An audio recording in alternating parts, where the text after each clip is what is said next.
All right, y'all, let's make some cabbage soup. So I have cabbage, I got some carrots, got bell pepper, I have some ginger flowers, the blooms from ginger.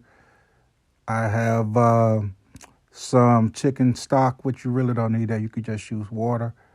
I have some chicken bouillon. Let's see what else we got. Some more bouillon just in case I need it. I also have, I'm going to use a little Creole seasoning. And then right there, I got the Goya. And then that right there is some moringa powder. And then I have my venison. So you can use turkey, beef, whatever you want to use, and that's the Goya. Whatever meat that you desire, I'm using venison.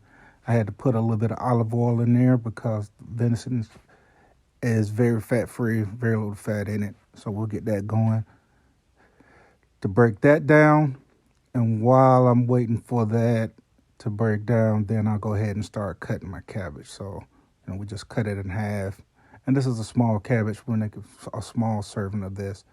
And then I'll cut the stem out the center of it, just making like a V cut. Do the same thing to the other side. Then once I do that, just cut it in half. And then you can rough chop it however you like. It depends on how thick you want your cabbage to be. So you can just rough chop it however you want. And that's what I'm doing here. I'll do the other side, cut it in half, put a rough chop on it. Same thing for this one. And then I also use the outer leaves. Just cut them up with a rough chop.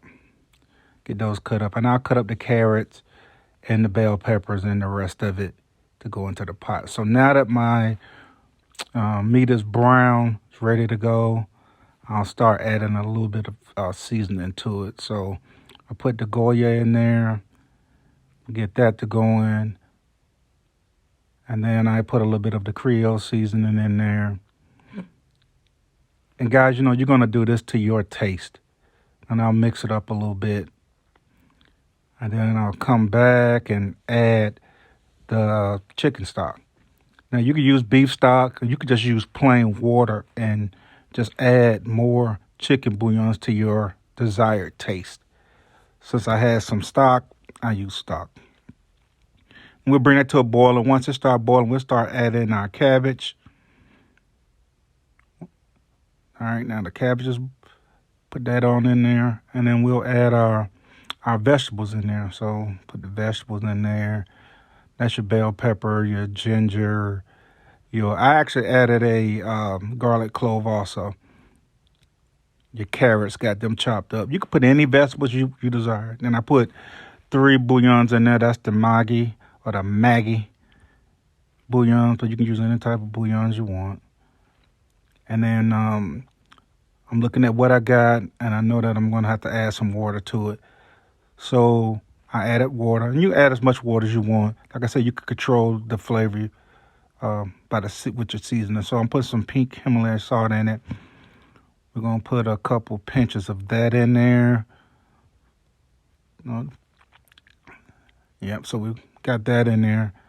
And then once I do that, I'm going to go ahead and turn it up until I bring it to a boil. And then once I get it to a boil, all right, when it's boiling, I add a little bit more of this Tony's Creole. I don't want it spicy, but I want a little tad on the back end. This stuff is filled with fibers and all the good stuff that you need with your body. A lot of vitamins and stuff in this. All right, so now that I got it boiling, then I'll lower it. And then you're going to have to cook this to taste. Like, how tender do you want your cabbage? And then that's it. It's done. That's what it looks like. I'm spooning some up for myself in the bowl. See that, guys? It's beautiful. Smells delicious. Look at that. Good old cabbage soup. Can't beat it on a cold fall day, winter day, any day. And this would make a good survival food also. You had to stretch something, plenty of water. And there it is. Cabbage soup. There it is, guys. What you guys think? Looks delicious to me. Thanks for watching.